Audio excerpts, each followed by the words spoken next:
Hi, my name's Dwayne Taylor. I'm a beatboxer, master of ceremonies, public speaker, and student at the University of Nebraska-Lincoln. Also, I'm an angler agribusiness entrepreneur. Welcome, ladies. The UNL Angler program allows me to take my passion for public speaking and performing and turn it into a business. It's not so different from what's going on in small towns across this country. Energy is building. Rural Americans are rolling up their sleeves and getting to work.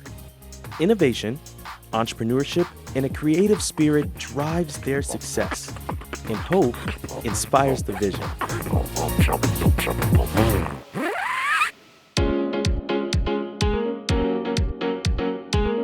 Nobody knows the value of hope better than Caleb Lindhorst. 2 years ago, he was critically injured in a car accident, the hospital waiting room filled with visitors from his small town of Lindsay, Nebraska. When they came to the hospital to see me, there was so many that they moved them down to a big room. Caleb spent 39 days in a coma and was told he would never be able to return to UNL, where he studied engineering. I said, bull crap, I'm going back to the university to finish my degree. Caleb proved the naysayers wrong and earned a 3.8 grade point average in his first semester back. Hope was the power behind my determination to get better. Hope is at work in rural America. It's the beacon that draws young families to small towns and encourages former residents to rediscover the magic of rural communities. We have to offer hope. We have to show people who don't live here why they should want to live here, and that we are a hopeful people and we believe in our communities and in our farms and the way we live our life out here. Former Nebraska State Senator Annette Dubas has a strong connection to rural America. My husband and I live west of Fullerton on a farm. Our grandson, who just lives down the road, he's 2.5, he's the 6th generation to live in this area, live and farm in this area. Annette works from home as the director of a statewide behavioral health association. She feels the force of change in rural America. What's exciting is when you see all of these young people who have these really creative ideas, and if you just open the door for them a little ways, they're ready to take off. People like Ben Blakey. He started Hero in Benkelman, Nebraska, a company that builds custom leg braces for dogs with injuries. I've fit dogs in the UK, Australia, all over the world, and because they're accessing us from the internet. Ben, who lost part of his own leg to bone cancer when he was in college, went on to a career in prosthetics and a home in Denver. Today, he builds a life in the town where he grew up.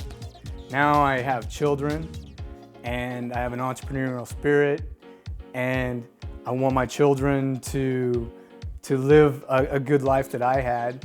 That spirit is alive in Atwood, Kansas, home of Matt and Donnell Walters. Donnell is a freelance curriculum writer. Matt and his partner started an agriculture equipment company that sells products nationwide. You can literally have a business anywhere and serve a world marketplace. That, to me, creates a tremendous amount of hope in the fact that a major limitation has been removed, and rural America is just ripe with opportunities to thrive. People are seeing that opportunity, and not only seeing it, but taking advantage of it. Tyler Leitner took advantage of the chance to work for Matt Walter. After living in Kansas City, Tyler enjoys activities in his hometown, like the community barbecue and the Rod Run, a car show and drag race that attracts hundreds of spectators.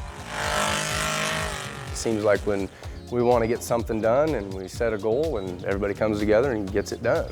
This is a town that pulls together.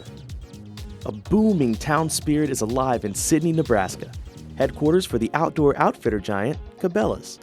Amanda Glenn is a design manager for Cabela's retail stores. We have a town that is literally booming with newcomers, new activities, new business. As Sidney grows, it becomes more diverse. We're able to attract so many different walks of life, ethnicities, backgrounds, education levels. Because of that, I think that it makes everyone super hopeful for what we have here and just bringing in the talent. Recruiting new residents broadens potential for leadership and involvement in the community. Hi, how are you? Good, how are you? Megan McCown served with the Sidney Chamber of Commerce and the city's Economic and Development Office. She says effective leaders help propel a community forward. You need positive and forward-thinking leaders. You need the right leadership, the right people leading the community so that you can continue to progress forward and grow. Community involvement is important to Katie Dean, an attorney who commutes to Sidney for work. I live in Lisco, Nebraska with my husband Scott, and we live on a pig farm and we have about 50 sows, and I will be working for a law firm in Sidney, Nebraska. Katie and her husband got married last summer at their farm. Although new to the community, they soon got to know their neighbors. The benefit of living in a small town is if you know one person, they'll introduce you to everybody that they know. Everybody is always willing to lend a helping hand. The way of life and just keeping that alive, I think, makes me really hopeful. Those rural roots are what really built our nation. We have the pioneer spirit. It's in us. My experience being in the Nebraska legislature showed me that. I got to get into my communities all across my district and across the state and seeing what people are making happen in their communities. When that hope exists, positive things start to happen. Hope will transcend through everything, business and organizations, community events, the school, and can really propel a community and a town into the future.